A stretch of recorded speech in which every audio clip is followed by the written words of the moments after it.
podemos estar juntos para cultuar o santo nome do nosso Deus. Então, bendito seja o Senhor por este ajuntamento, por estarmos juntos aqui com o mesmo propósito. E neste agora, especificamente, para contemplarmos as maravilhas da palavra de Deus. Vamos abrir a palavra de Deus, então, em Lucas 12. Eu vou fazer uma inversão, peço licença aos irmãos para fazer isso nessa manhã, porque eu vou pregar no Novo Testamento hoje pela manhã, com vistas à ceia, e pregarei no texto lá de Eclesiastes 10, a continuidade, à noite, tá bom?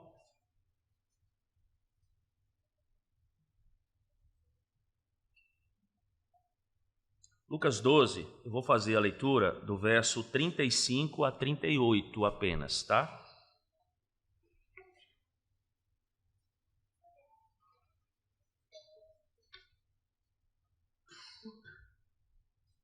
Diz assim a palavra de Deus: Cingido esteja o vosso corpo e acesas as vossas candeias. Sede vós semelhantes a homens que esperam pelo seu Senhor, ao voltar ele das festas de casamento, para que quando vier e bater a porta, logo lhe abram. Bem-aventurados aqueles servos, a quem o Senhor, quando vier, os encontre vigilantes.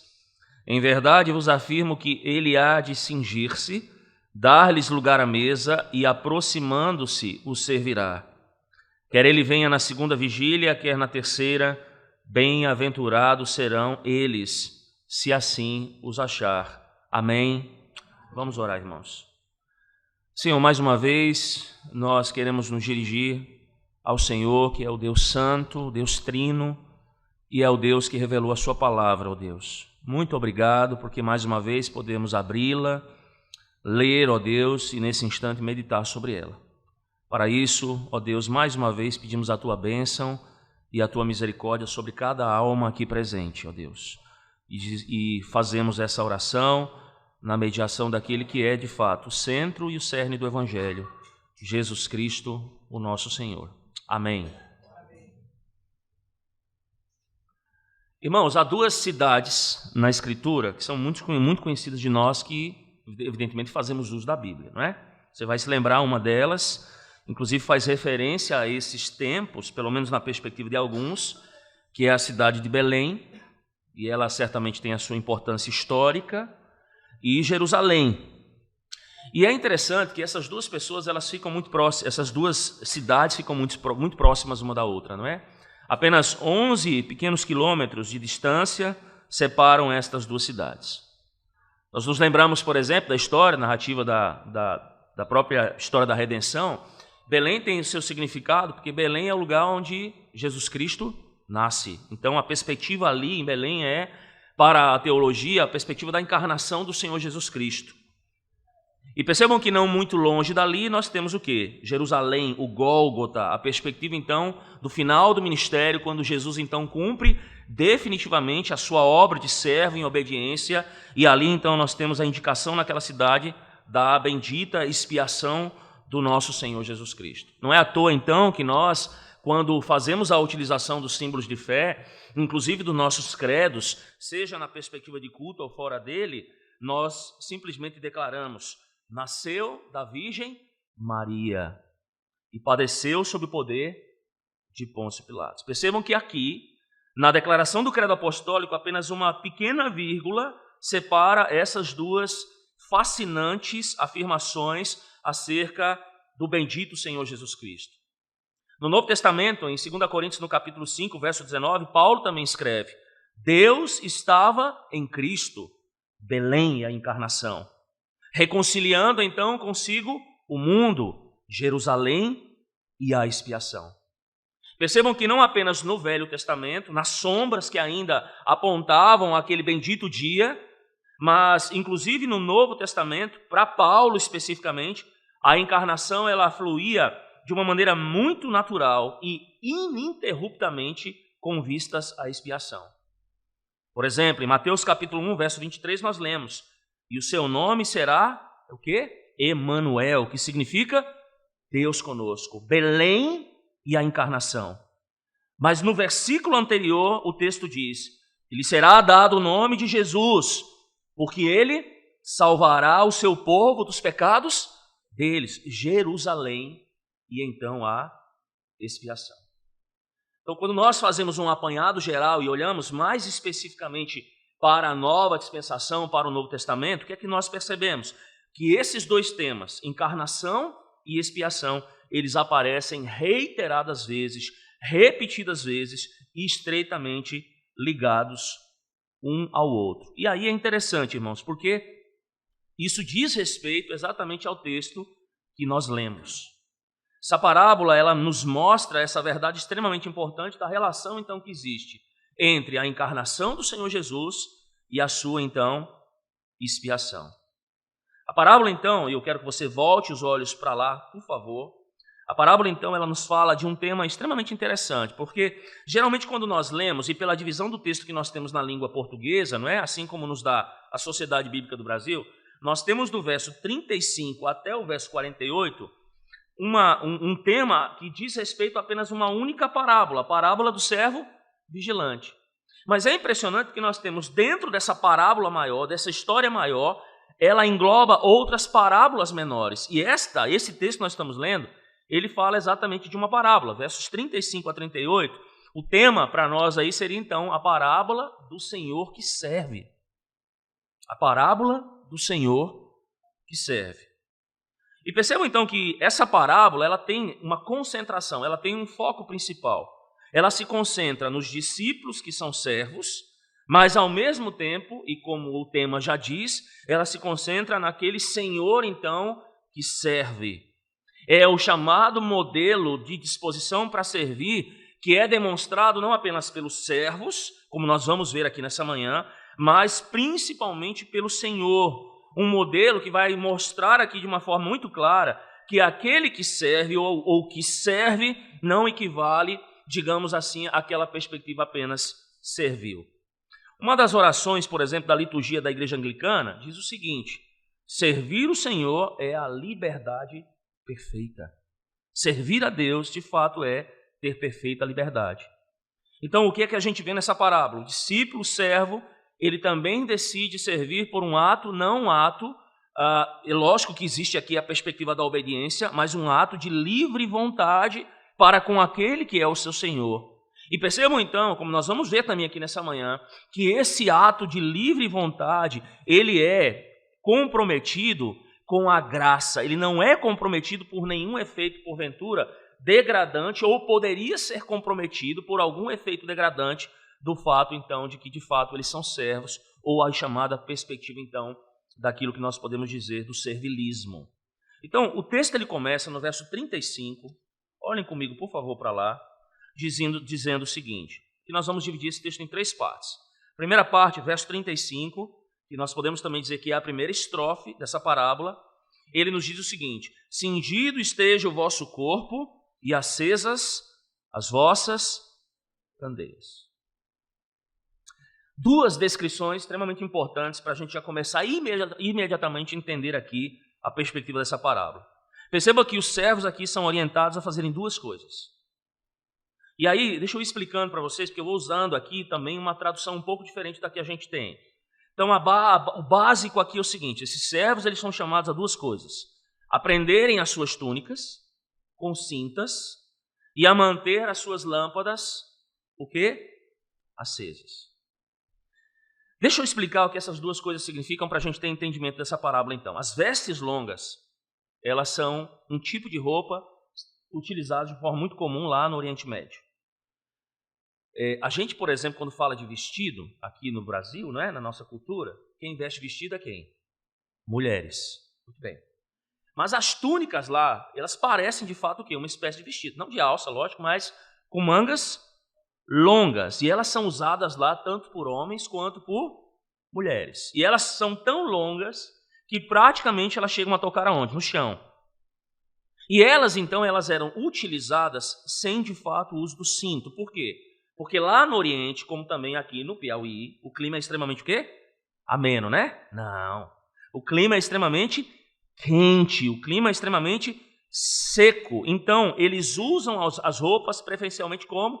Sem cinto, sem estarem amarradas, soltas. Certamente as mulheres entendem muito mais do que os homens a respeito disso, não é? Como, por exemplo, um vestido é extremamente o quê?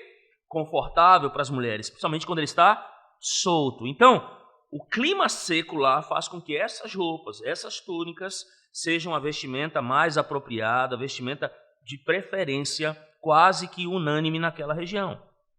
Mas percebam que qualquer atividade, então, que vai demandar um esforço físico, como, por exemplo, correr ou fazer alguma outra atividade, não é, extenuante, requer que a pessoa, então, faça o quê? Ele amarre o quê? Um cinto, uma corda em volta, então, dessa túnica, para que quando, então, ele for trabalhar, ele for correr, ele for deslocar ou fazer uma outra e qualquer tarefa, ele não tropece, então, nessa túnica. Ou seja, ele esteja extremamente preparado para, então, realizar a sua tarefa. E aí é interessante, porque não apenas o Novo Testamento fala disso, mas nós temos uma indicação também lá no Antigo. Por exemplo, os hebreus foram instruídos, quando eles iam comer a Páscoa, né, na véspera da Páscoa ali, a fazerem o quê? Cingirem-se. O que era cingirem? Colocar a sua veste e amarrá-la, não é? Amarrá-la na sua própria cintura, para que eles estivessem prontos não apenas para comer a Páscoa ali, que foi instituída, mas para que eles estivessem prontos também para viagem, para seguir viagem. Elias, lá em 1 Reis, capítulo 18, verso 46, também cingiu-se, não é, ali, ao preparar-se para correr diante da carruagem ali de Acabe. Jeremias, por exemplo, em Jeremias 1,17, nos é dito que ele recebe a ordem de fazer o mesmo, quando ele assume, então, um ministério para as nações. Na história da igreja, nós temos, por exemplo, Cirilo de Alexandria, lá no V século, e ele faz uma observação sobre isso. Ele diz: aqueles que se aplicam ao trabalho braçal, estão envolvidos nas labutas árduas e fatigantes, têm os lombos cingidos. Um comentarista lá do Oriente Médio, muito conhecido, chamado Ibn al-Tahib, não é? Ele observa que essa prática na vida cotidiana ao seu redor, e ele escreve então: a pessoa que usa uma túnica longa, sem cinto, não está preparada para viajar e nem muito menos para começar a desenvolver qualquer espécie de trabalho. Nós temos, por exemplo, algo similar na nossa cultura. Na nossa cultura nós não usamos túnicas, nem muito menos amarrado na cintura. Mas, por exemplo, quando nós vamos fazer algum tipo de trabalho, nós dizemos assim: nós vamos arregaçar o quê? As mangas e vamos trabalhar. Então essa aí é uma expressão idiomática um pouco semelhante àquilo que então é essa expressão usada aqui na parábola pelo autor. Então, aqui há uma metáfora. E ela faz referência, irmãos, aos servos que estão totalmente preparados para a execução de qualquer ordem dada por quem? Pelo seu Senhor, por mais extenuante, por mais exigente que esse tipo de obra então possa ser. Aí você vai ver uma coisa interessante na tradição da igreja também. Na tradição da igreja católica anglicana, as chamadas ordens clericais, não é? De leigos também, eles usam o quê? Túnicas. E então acredita-se, inclusive dentro da história da igreja, que eles fazem esse uso provavelmente originados da teologia, ou por exemplo, do modelo que é cultural lá, eles trazem para essa cultura de cá. Então essas ordens utilizam essas túnicas, muito provavelmente a origem é então esse texto no qual nós estamos falando nessa manhã. Mas então o primeiro fato é, eles precisam estar o quê? Prontos para o serviço. Usarem as suas túnicas, estarem cingidos, prontos para aguardar então as ordens do seu Senhor. Mas há uma segunda coisa que é demandada logo no começo dessa parábola, que estejam também acesas as vossas candeias. Eu não sei quantos de vocês já foram, por exemplo, para um interiorzinho longe, não é? Em que há, por exemplo, a chamada dificuldade de energia elétrica. Eu me lembro que nós tínhamos um presbítero na igreja de Petrolina, chamado Evódio, que depois se tornou pastor leigo da igreja. Ele fez um trabalho durante muitos anos, mais de 10 anos, num povoadozinho que ficava mais ou menos uns 100 quilômetros de Petrolina. E aí é interessante que lá nessa região não existia energia elétrica, entre outras coisas. Lá os homens nem acreditavam, por exemplo, quando se dizia: olha, o homem já foi à lua. Aí eles ficavam relutando com esse tipo de questão. Então era uma comunidade lá mesmo, dentro da Caatinga, afastada, né, que vivia ainda lá desde, os primórdios e tal, e eles não tinham energia elétrica. Os que vivem sem energia elétrica, irmãos, eles sabem o quão difícil é preparar as suas lamparinas quando vai escurecer. O cuidado que eles têm que ter, colocando ali o azeite, o óleo, ou seja, o combustível para essas lamparinas, quando então está para se escurecer. Então o servo, discípulo dessa parábola, recebe a ordem de acender, não apenas de acender, mas pelo tempo que for necessário, não importa o quanto tempo, essas lamparinas, essas candeias, elas devem estar o quê? Acesas. Tenham que esperar durante longas horas da noite. O que nos dá também, e aqui uma informação importante, é que esta parábola, o contexto dela se passa à noite e não durante o dia. A segunda parte, irmãos, a segunda estrofe, ela completa esse quadro, nos mostrando que o Senhor então está num banquete de casamento à noite. Vejam comigo o verso número 36. Diz assim: sede vós semelhantes a homens que esperam pelo seu Senhor, ao voltar ele das festas de casamento, para que quando vierem bater a porta, logo lhe abram. Esse versículo, irmãos, ele nos explica por que os céus precisam estar então preparados. E aqui eu preciso fazer, não uma correção, mas dar uma ênfase na tradução de algumas palavras, pelo menos duas, que vão nos mostrar um entendimento melhor dessa parábola. E as duas palavras que influenciam de fato muito o entendimento dessa parábola. Percebam que na tradição da tradução da nossa língua portuguesa, nós temos aí no verso 36, a seguinte leitura: sede vós semelhantes a homens que fazem o quê? Esperam pelo seu Senhor. E logo em seguida diz assim, ao fazer o quê? Ao voltar das festas de casamento. Na tradução da língua grega, irmãos, ela nos permite fazer isso. Há uma expectativa aqui, há uma questão aqui melhor para a gente entender esse texto. Quando ele fala, por exemplo, no verso 36, sobre os que esperam, aqui há um princípio chamado expectativa. Deixa eu fazer a diferença explicando para vocês o seguinte: imagine você está sentado num ponto de ônibus, você está esperando pelo ônibus. Mas imagine, por exemplo, isso aconteceu aqui no Brasil, quando eles então lá lançaram aquela continuação do filme Star Wars. Vocês lembram o que aconteceu?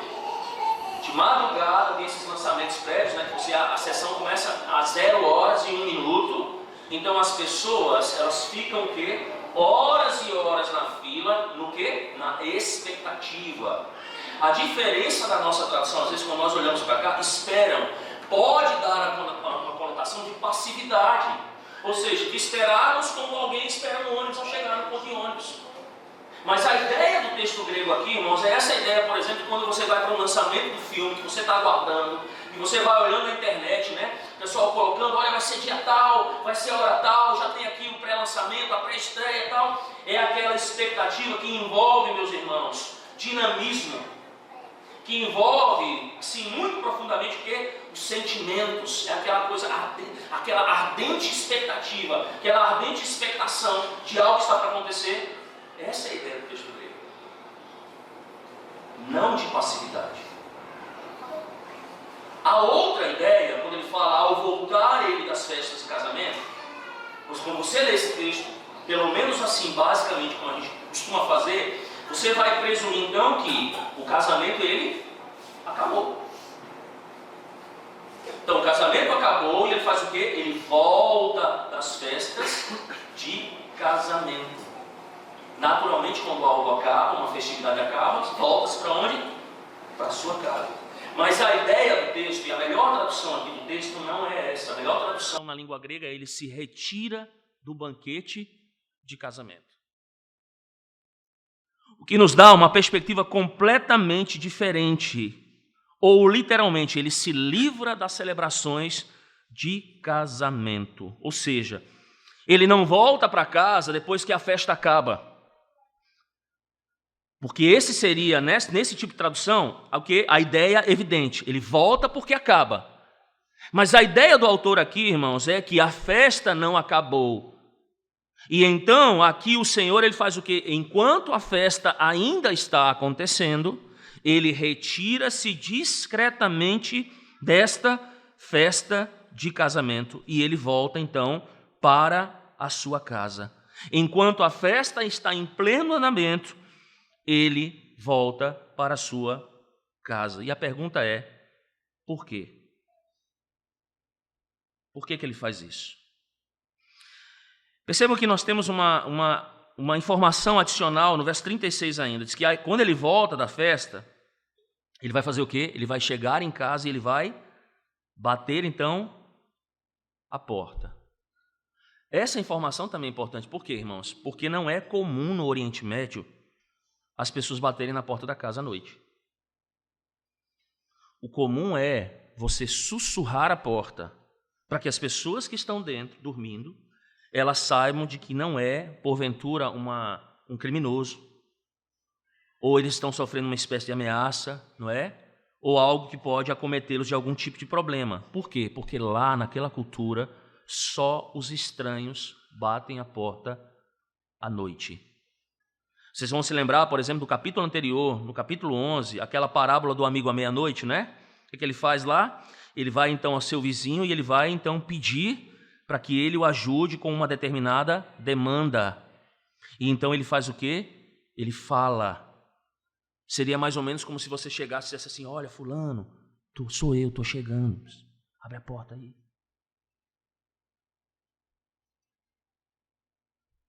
O que daria tranquilidade para aqueles que estão dentro da sua casa. Apocalipse, por exemplo, nos dá uma ideia diferente da ideia da parábola. Apocalipse 3:20 declara: eis que estou à porta e bato. Se alguém ouvir a minha voz, a ênfase, né, está agora no quê? Se alguém ouvir a minha voz e abrir a porta, eu entrarei na sua casa. Perceba, lá em Apocalipse 3:20, o visitante divino, ele não apenas bate, mas ele também faz o quê? Chama. Mas aqui nesta parábola especificamente, ele não faz isso. Qual é a razão disso? Por que então ele não chama ou ele apenas bate? A ênfase é interessante, irmãos. As festas de casamento, geralmente, quando elas eram celebradas, e nós sabemos, por exemplo, que não era apenas de um dia, mas era basicamente de uma semana, elas eram longas festas de bodas, geralmente aconteciam aonde? Em grandes casas. Imagine, por exemplo, uma grande mansão com vários cômodos.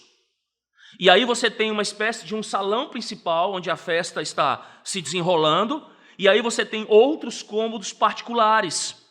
Então a ideia é de que esse homem ele está dentro desse grande local, dentro dessa grande casa, dentro desta grande edificação, essa mansão, num local privado para aquela festa, mas ele se retira então desse lugar central onde está acontecendo o casamento e ele vai para as suas dependências privadas, onde ali estão reunidos quem? Os seus servos. E aí ele precisa fazer isso de fato, que discretamente, por quê? Porque o casamento ainda está em andamento. William Hendrickson, quando vai comentar esse texto, ele diz que a ênfase para afirmarmos então que o casamento está em andamento é exatamente aquilo que ele vai concluir no verso número 38, quando ele vai dizer assim, verso 38 do capítulo 12, por favor, olhem aí comigo. Ele diz assim, olha, quer ele venha na segunda vigília ou então na terceira. Ele não fala sobre a primeira vigília. Por quê? Na primeira vigília a ideia de que ainda o matrimônio, as festas, a boda está o quê? As bodas estão acontecendo. Então ele vem e ele bate na porta do seu cômodo particular, onde então estão reunidos levemente. Um outro detalhe aqui, porque dele não chamar, é porque ele não quer que sua voz seja ouvida nas dependências daquela casa. Muitas vezes, por exemplo, quando você está dentro, se você sussurra, o sussurro às vezes ele não é ouvido, mas nesse caso específico, o que ele faz? Uma pequena batida na porta, ela pode ser ouvida por todos aqueles que estão dentro. Então ele bate nessa porta na expectativa então de que os seus servos abram imediatamente, mesmo tendo aí já horas da noite se delongado. E aí é lógico, eles estão aqui num ambiente seguro, dentro de uma casa, a porta não é a porta da rua. E aí uma outra pergunta que surge. Veja, ele sai mais cedo da boda.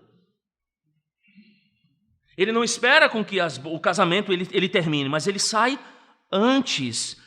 Por que é então que ele deixa esse casamento antes do término? Por que ele sai, mesmo saindo, para que não se perceba a sua falta? Por que ele deixa então essa festa mais cedo? Aí você olha comigo agora os versos 37 e 38. Quando ele diz assim: bem-aventurados aqueles servos a quem o Senhor, quando vier, os encontre vigilantes. Em verdade vos afirmo que há de cingir-se dar-lhes lugar à mesa e aproximando-se o servirá. Quer ele venha na segunda vigília, na terceira, bem-aventurados serão eles, se assim os achar. A última cena, irmãos, a última parte dessa parábola, bem curtinha, mas de grande quantidade teológica, ela é surpreendente. Ela nos dá uma resposta surpreendente. Primeiro, porque nós precisamos entender como é que se compunha, então, uma residência naquela cultura. Você vai olhar, por exemplo, você tinha diferentes posições hierárquicas naquela época. Então, você tinha quem? O senhor. Depois você tinha a sua esposa, seus filhos.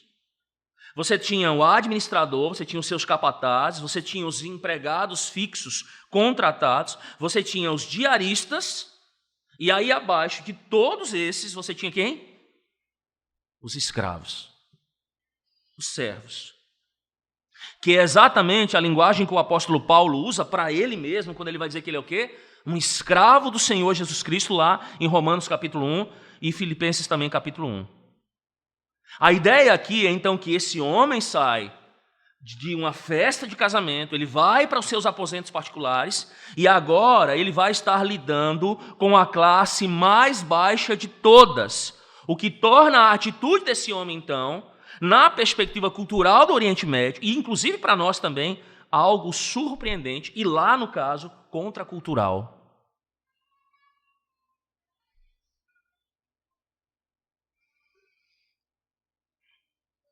Percebam, ele está lidando com macários. Quando você olha para o texto, você vai ver como é que começa o verso 37. Ele diz assim, bem-aventurados.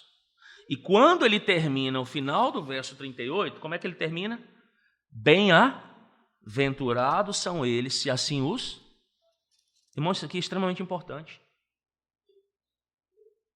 Como eu disse, a palavra utilizada aqui é a palavra macários. E por que é importante? Porque ela não se refere a um estado espiritual concedido lá no futuro, mas a uma condição já existente no presente. O que isso quer dizer, irmãos? Que o significado desse texto, ele não é, prestem atenção, se esses servos estiverem despertos e prontos, o Senhor os recompensará com sua bênção. A ideia do texto não é essa. Talvez enquanto eu estou falando sobre esse texto, você possa estar pensando, o pastor está falando sobre algo escatológico, sobre a vinda de Jesus. É impressionante que essa parábola não fala apenas disso. E aí, falando sobre a vinda de Jesus, lógico, né, quando Jesus vier, ele vai me abençoar, tem a questão do galardão no céu. Mas a perspectiva não é essa. Nós não estamos falando de um estado futuro, mas de algo que já existe aonde?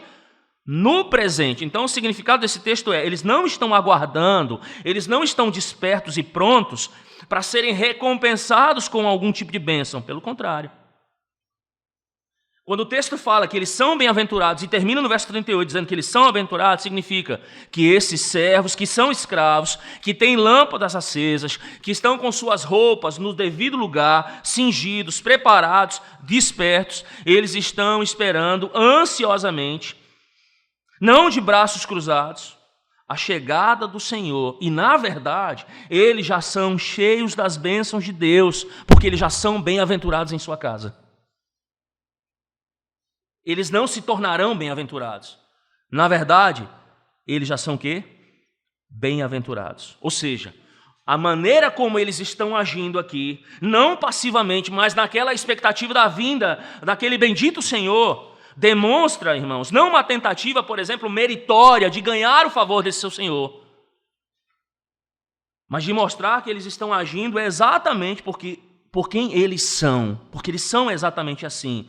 Eles já são bem-aventurados, eles já contam com a graça e os benefícios do seu Senhor.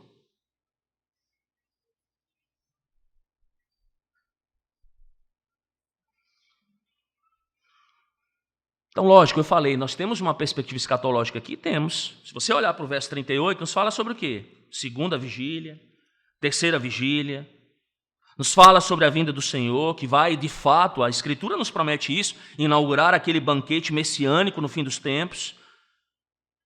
E quando ele cita segunda e terceira vigília, nos fala que isso, de fato, vai demorar um pouco, Eis o porquê essa perspectiva de expectativa no texto.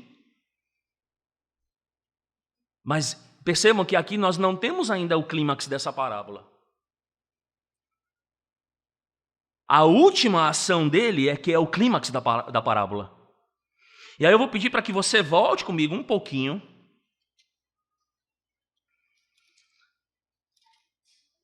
E você observe a ação do Senhor, então, quando ele volta da festa. Porque aqui é o clímax da parábola. E diz assim, verso 37, bem-aventurados aqueles servos a quem o Senhor, quando vier, os encontre vigilantes. Agora prestem atenção, qual é o clímax e o foco desta parábola, irmãos? Diz o texto, em verdade vos afirmo que ele há de cingir-se, dar-lhes lugar à mesa e, aproximando-se, os servirá.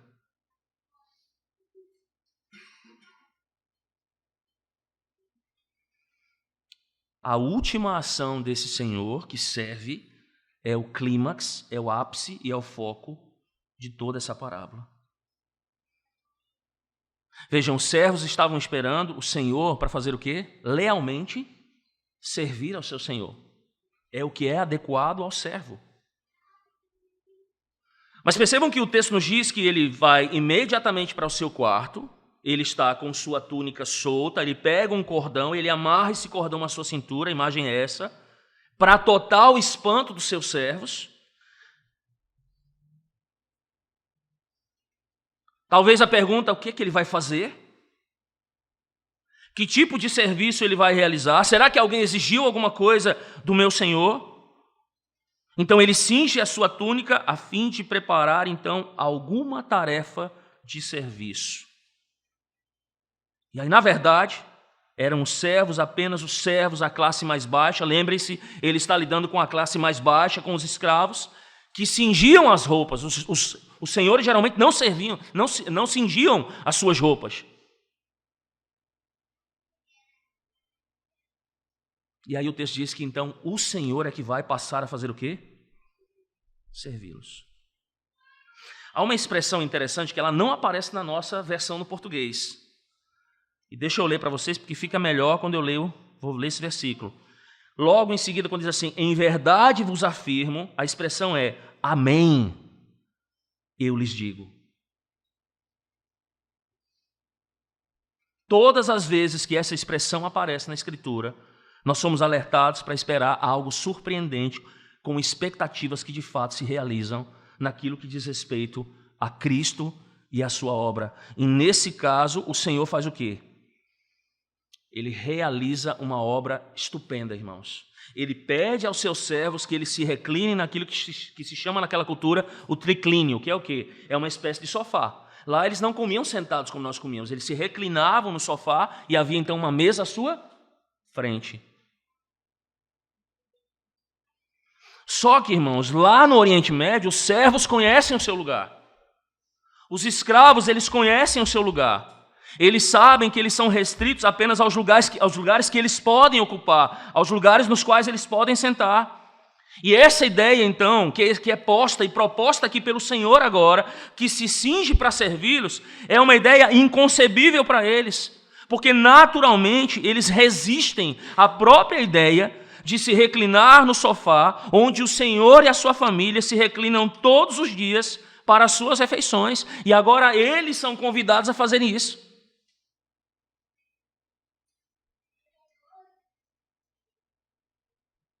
O Talmud, ele descreve como o discípulo de um rabino deve honrar o sábio. Eu já falei sobre isso aqui numa outra pregação. E um dos sinais desse respeito qual era? O discípulo não deve se sentar no lugar habitual do mestre, nem falar em nome do mestre e nem contradizer alguma palavra do mestre. Vocês lembram quando eu preguei na parábola do bom samaritano, que o levita não poderia desfazer as ações do sacerdote? Exatamente essa ideia. Percebam, irmãos, que o gesto do Senhor aqui ele é uma inversão dos papéis, impressionante de papéis. O costume são servos servirem os seus senhores. O costume é o Senhor servir os seus convidados. Em Gênesis, no capítulo 18, por favor, vá comigo para lá.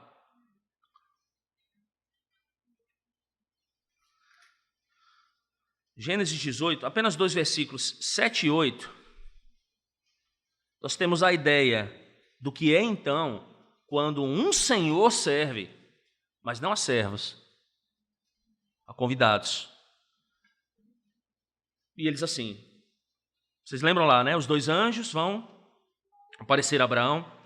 E diz assim no verso 7, Abraão, por sua vez, correu ao gado, ele é senhor, tomou o novilho, tenro e bom, deu ao criado que se apressou em prepará-lo, tomou também coalhada e leite, o novilho que mandara preparar e pôs tudo diante deles, e permaneceu de pé junto a eles, debaixo da árvore, e eles...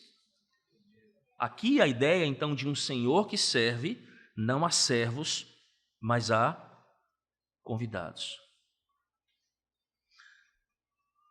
Existe um homem que é um comentarista bíblico no Oriente, ele é muito conhecido, nós não temos obras traduzidas em português, infelizmente. O nome dele é Mata al-Mishkin. Ele olha para esse texto e ele diz o seguinte, ele acha uma das cenas mais admiráveis do Evangelho.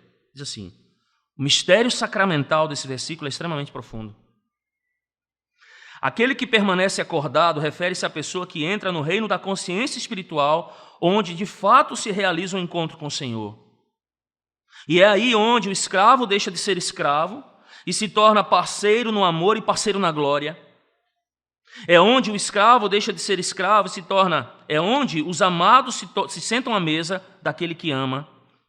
É onde o que ama se cinge de glória, senta-se e alimenta nos amados do seu próprio corpo e lhes dá de beber do seu copo. É o cumprimento de uma promessa verdadeira feita pelo Salvador como uma aliança que ele resolutamente tomou para si quando disse, eu não vou comer essa refeição a não ser no meu reino. É onde ele compartilha conosco a alegria e a sua glória. E ele diz, Cristo cumpre a promessa quando quer e quando decide. E ele tem prazer em completá-la em um ministério sacramental com os que ficam em extrema expectativa, os que o mundo rejeitou e repudiou. Ele vem até eles, enxuga as suas lágrimas dos olhos e os deixa provar do seu amor, para que todos os seus sofrimentos sejam então apagados.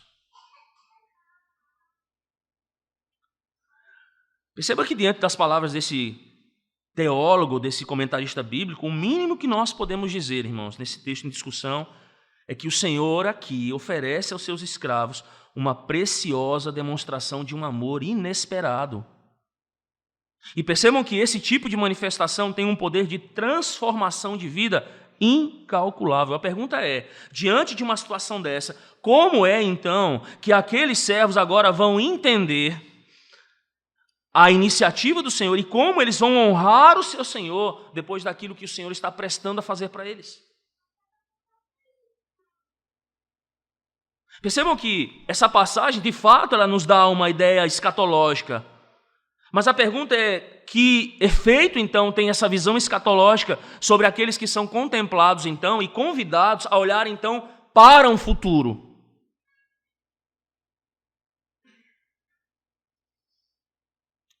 Mas ainda há um fator interessante nesse texto. Os servos, eles são mandados a inclinarem-se. E é óbvio que isso implica no quê? Uma refeição. O objetivo, então, é se reclinar para comer. A pergunta é, o que é que eles vão comer? Ele lhes dará lugar à mesa. Ele, o Senhor, vai se aproximar deles. Ele vai servi-los. A pergunta é, o que é que o Senhor, então, vai servir aos seus servos? Não há banquete preparado. O Senhor está voltando de uma festa de casamento, provavelmente ele não tem fome, já comeu tudo aquilo que necessitava. Não há um sinal de que o Senhor, de fato, ele, como Senhor, tenha preparado algum tipo de refeição para, de fato, os seus escravos, para os seus servos. Ele apenas diz a eles, reclinem-se E implicitamente, algo que não está declarado é que ele já tem uma refeição preparada para eles. E o mais interessante, irmãos, é que a grande maioria dos estudiosos entende que a refeição é, de fato, o corpo do Senhor e o seu cálice. O que ele apresentará para eles, o alimento, e isso é óbvio no texto, são as porções do próprio banquete do Senhor. Percebam que o quadro maior da parábola agora, ele começa a ficar um pouquinho mais claro para a gente. Deixa eu fazer aqui um rápido retrospecto. Veja, no meio do banquete de casamento, o Senhor se lembra dos servos da sua casa, a ideia é essa. Ele enche uma bandeja com o melhor da opulenta festa diante dele. Ele sai de maneira discreta. Ele vai rapidamente aos seus aposentos privados, a fim de que também os seus escravos, os seus servos, participem com ele do banquete de núpcias. E então ele começa a servi-los. Deixa eu fazer aqui uma pergunta para que vocês pensem. Existe alguma cultura em algum lugar do mundo em que um gesto impressionante como esse não cause choque?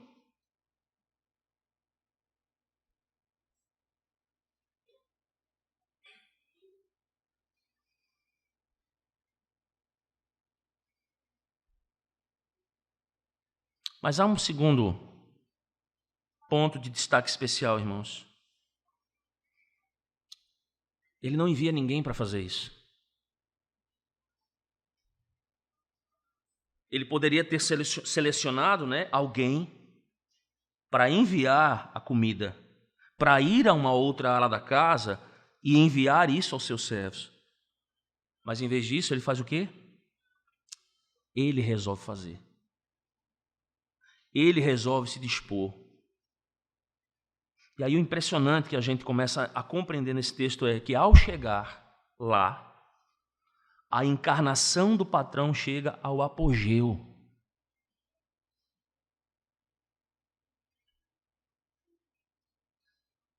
A encarnação do Senhor que serve, ela chega ao seu apogeu.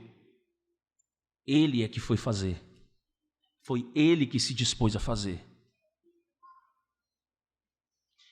E o mais impressionante é que quando ele se veste como um escravo, lembram? Ele amarra a sua túnica e quem amarrava era o escravo. Ele então faz o quê? Ele serve os seus escravos com o próprio alimento que ele traz. E aí vocês vão se lembrar de Lucas capítulo 22, vá comigo para lá, versos 26 e 27. Vocês vão se lembrar daquela discussão dos discípulos, aquela discussão boba, insábia, tola, quem é o maior, quem é o menor, quem vai servir quem, lembram disso? E lá no verso 26 e 27, Jesus diz assim: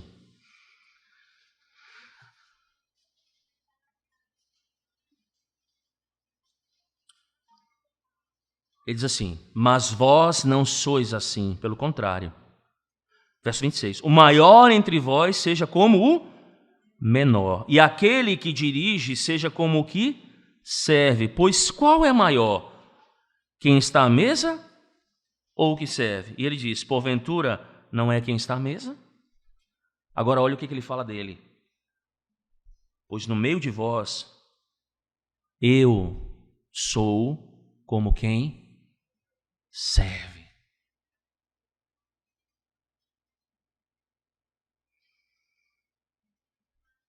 Eu sou como quem serve.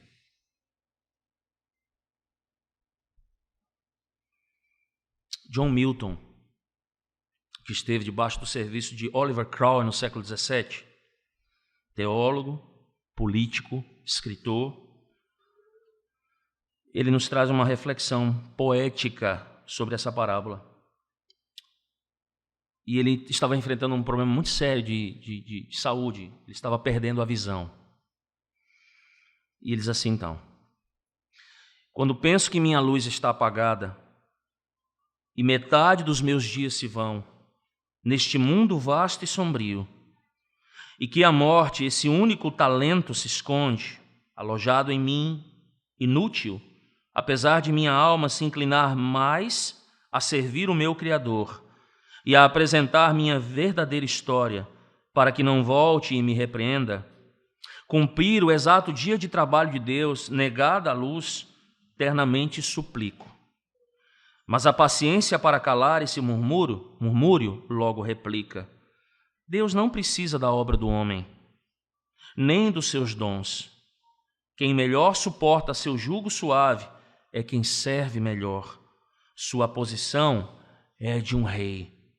Milhares se apressam ao seu comando e são postos sobre a terra e oceano sem descanso.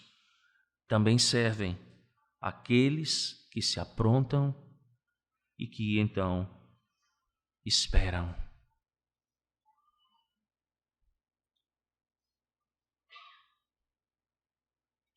Irmãos, a mesa da ceia, o alimento que Cristo nos traz, que o Senhor nos traz, a mesa da comunhão, ela deve estar sempre brilhando na nossa mente quando nós contemplamos esta parábola. Percebam que ela tem um elemento presente, nós vamos falar sobre isso daqui a pouco. Ela tem um elemento presente enquanto aqui nós estamos, nós nos aproximamos e é o próprio Cristo, de fato, que nos serve. E Ele nos serve do seu alimento, do seu corpo e do seu sangue. E isso é algo que tem que ter muita clareza na nossa mente, quando principalmente nós nos aproximamos da mesa do Senhor, da comunhão do Senhor. E quando nós nos aproximamos e nós olhamos este advento eucarístico, não é? Nós olhamos esta Eucaristia, nós olhamos este sacramento sendo ministrado a nós, nós também nos lembramos, por exemplo, das palavras do apóstolo Paulo, lá em Filipenses capítulo 2, 7, quando diz assim: antes a si mesmo se esvaziou, assumindo a forma de... Lembram? A perspectiva do quê? Da encarnação. Mas lá adiante, um pouco mais, no verso número 8, diz assim: que ele também a si mesmo se humilhou e se tornou obediente até morte de quê? De cruz, a sua expiação.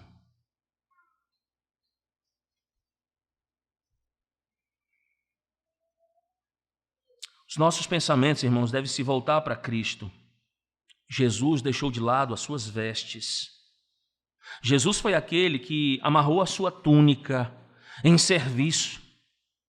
Jesus foi aquele que cumpriu perfeitamente as incumbências, embora tomadas ele para ele mesmo, mas determinadas pelo Pai. Ele realiza a sua obra, ele se encarna, ele realiza como um servo o seu serviço, embora sendo um Senhor, e ele faz isso em prol de quem? De uma escória.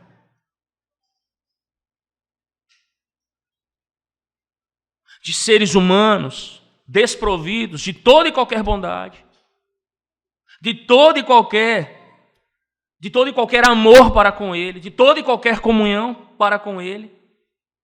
E então ele deixa o seu lugar, ele deixa a sua celebração, ele sai de lá, ele se encarna, ele nos serve com Ele mesmo.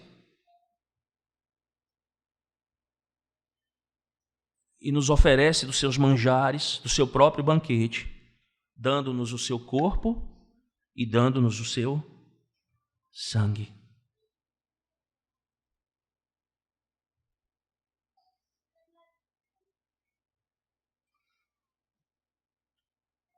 E aí você olha a parábola de novo, e você sai do cerne,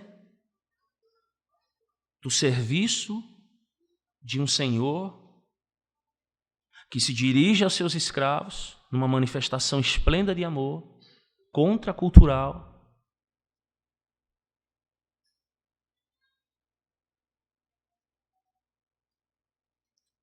E aí isso nos faz olhar a maneira, então, como nós devemos cingir-nos a nós mesmos e mantermos, então, as nossas luzes acesas. Esperando, então, a vinda do Senhor Jesus.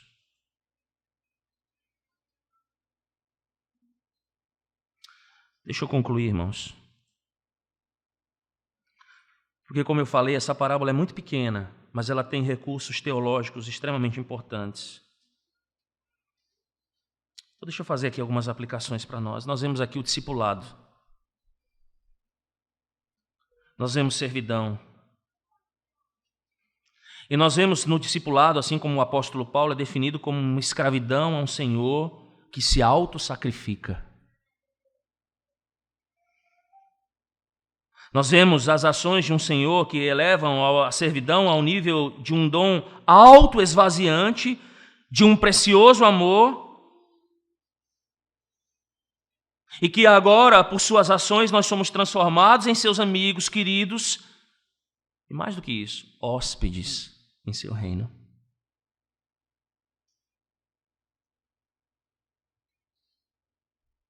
Nós vemos aqui no texto, irmãos, o ser versus o fazer. Percebam que a servidão nesse texto está muito relacionada mais com o ser do que com o fazer. Percebam que os servos não são elogiados pelo que eles produzem, mas por serem fiéis, por mais longa e escura que seja a espera. Não é porventura isso que nós vivenciamos na vida cristã?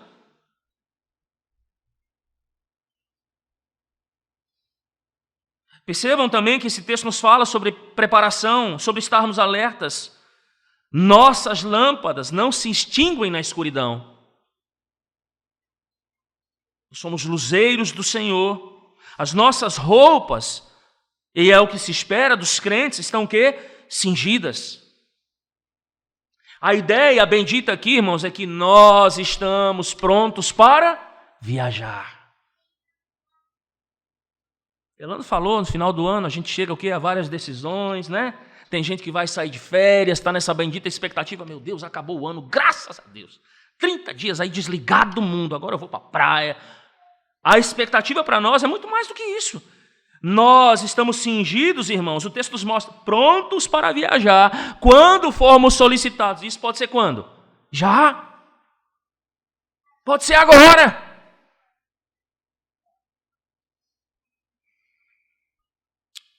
E sabe qual é a razão disso? Que a agenda do Senhor, quem diz muito isso é o reverendo Hernandes, né? A agenda do Senhor, ela não é a nossa agenda. Muitos de nós ainda desejamos permanecer nesse mundo por algum tempo. Eu me lembro quando foi pregado agora, nesse final de semana, no casamento do Felipe, lá uma ênfase foi dada, né? Mas veja bem, nós estamos falando sobre glorificar a Deus, sobre amar ao Senhor e tal, mas e se o Senhor voltar antes do casamento? Ou, na verdade, se o Senhor voltar antes do pós-casamento lá, né? Quando o casal, de fato, vai lá consumar o casamento. E aí, como é que fica? Irmãos, a agenda do Senhor não é a nossa agenda. Mas há uma coisa muito clara nesse texto. Nós precisamos estar prontos para fazer esta viagem. Amém?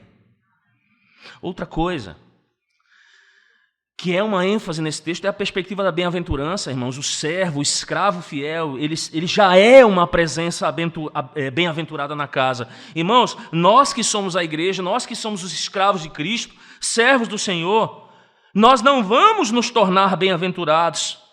Nós já somos bem-aventurados. Nós já contamos com as bênçãos e com o favor e com a graça do nosso Deus. E nós agimos em função disso.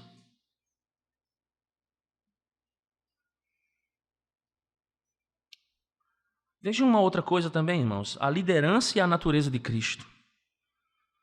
O Senhor exerce liderança pela abnegada disposição de servir. Quando Ele chega, Ele se veste como um escravo. Ele põe-se atrás dos seus servos, reclinados diante dEle. Cristo é o próprio exemplo de um servo.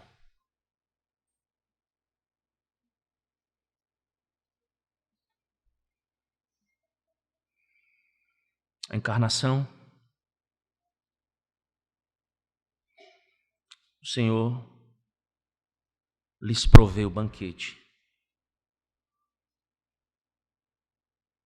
O Senhor lhes dá de comer da sua própria bandeja de comida.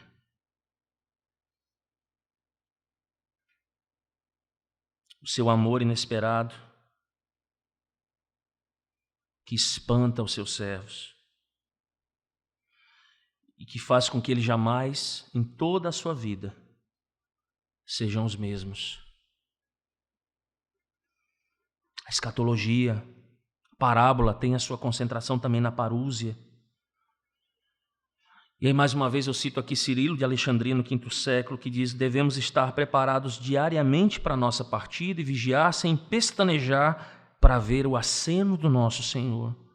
Cristo vem na parúzia, vem para cada um de nós no momento da nossa morte e somos convocados a estar sempre prontos para a sua vinda.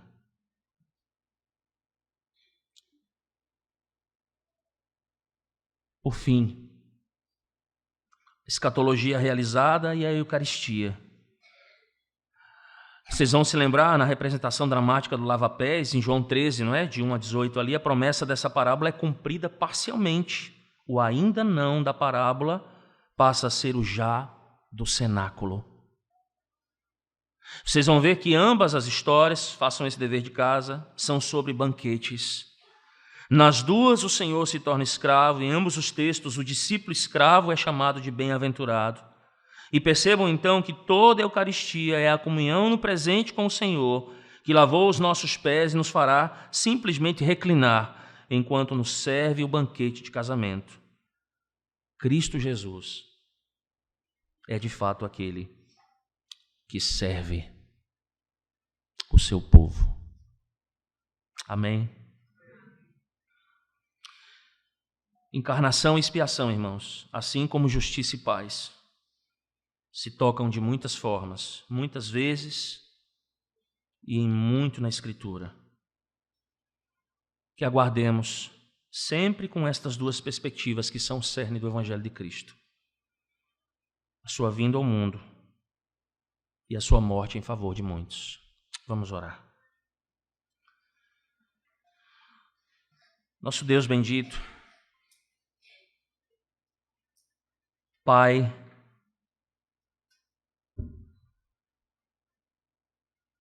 nós cremos, ó Deus, no Teu poder, o mesmo poder, ó Deus bendito, que levantou o Senhor Jesus Cristo dentre os mortos, o poder bendito que o trouxe a este mundo, encarnando-se, assumindo a forma de servo, a semelhança de homem, humilhando-se, prestando a Deus de fato um serviço esplêndido, a manifestação da misericórdia e da graça do Senhor.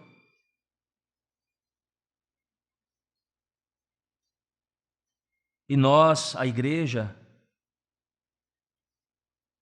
somos esse alvo, alcançados por esse amor tão grande, que nos surpreende, que nos transforma, que faz com que, ó Deus, as nossas vidas jamais sejam as mesmas.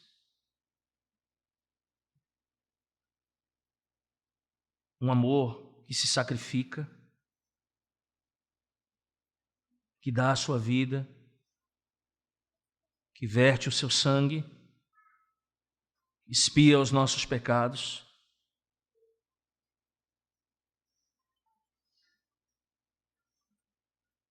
Um amor que nos serve.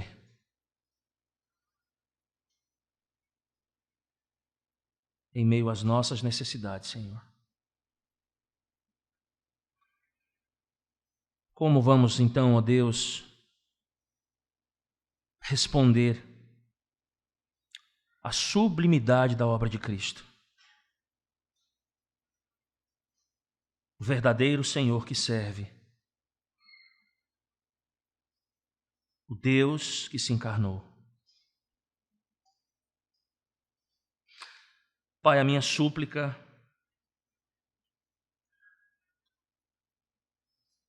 é que, ó Deus, vivamos na perspectiva desta promessa bendita também que encontramos nesse texto,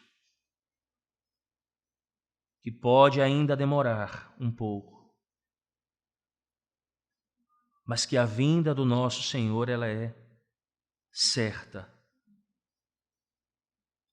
E que diante, ó Deus, de tão grande serviço, sacrifício, humilhação,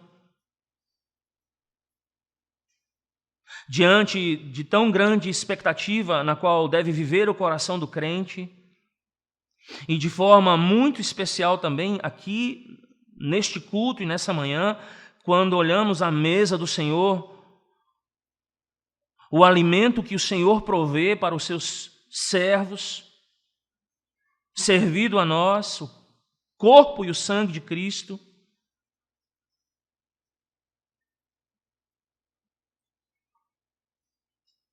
não há uma outra coisa a fazermos, ó Deus, do que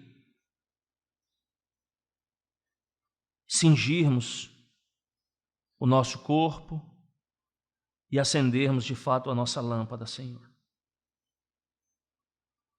Que essa expectativa, ó Deus, não seja como vimos em passividade, sejamos pegos, ó Deus, envolvidos e preocupados e, na verdade, ansiosos pelas coisas temporais, mas que haja a expectativa, ó Deus, de sentimentos, de desejo profundo, o espiritual, o fundo da nossa alma, ansiando por esse Senhor que serve, que se deu, que se entregou, mas que venceu a morte, que ressuscitou, que está à destra, com o qual estaremos ceando naquele bendito dia, glorioso dia, à mesa com Ele. Então, Senhor, estimula-nos a que aquilo que vimos aqui nessa manhã, nesta parábola, ó Deus, seja algo presente na nossa memória e em tudo aquilo que diz respeito a nós como homens e mulheres, ó Deus, todos os dias. Que vivamos de fato nessa iminência. Isso é real, isso é verdadeiro, Senhor, nós cremos nisso, porque a Tua palavra e porque o Senhor, que não é um Deus que mente, nos diz. E que toda a nossa vida, ó Deus, de maneira ética e moral, também seja permeado por isso. Que o nosso serviço cristão, ó Deus, que ainda temos que desenvolver aqui, a semelhança do Senhor que serve, o faz por nós, o seja na bendita esperança também do seu retorno. Que as nossas decisões, sejam elas agora no final do ano, no próximo ano, em todos os dias, elas mantenham também esse padrão de que Cristo pode voltar a qualquer instante. Esse Senhor que nos serve e que fez isso de uma maneira memorável, fantástica, mas sofredora na cruz, em nosso lugar, permeie a nossa memória, as nossas decisões, os nossos relacionamentos a todo instante, Senhor. Que a Tua palavra nos diz que aqueles que estão em Cristo, e aqui utilizando, ó Deus, das palavras desse texto, nós já somos bem-aventurados. Nós já estamos debaixo da Tua graça, nós já somos felizes porque servimos ao Senhor. Isso é algo que jamais será tirado de nós, Senhor. E bendito seja o Senhor por isso. Mas também, ó Deus, chama nessa manhã, talvez algum descrente, alguma pessoa que esteja nos visitando. Chame, ó Pai, diante de um texto como esse, de um Deus que envia seu Filho e de que não poupa o seu próprio Filho, fazendo-o encarnar e se humilhar e levando-o à cruz para morrer, abandonando-o ali para que homens não fossem abandonados, mas fossem adotados na família do Senhor. Que esta pessoa aqui nessa manhã olhe a esplendorosa e grandiosa obra da cruz, que por meio do Espírito Santo do Senhor também seja servido por esse mesmo Senhor. que ele deseje no fundo do seu coração ter a presença desse grande Senhor, deste que é verdadeiramente Deus e homem em sua vida. E de que, assim como o resto da igreja, o aguarde em fé. Aguarde a sua vinda. Aguarde as suas bodas, para a honra e para a glória do Senhor. Assim nós oramos. Amém.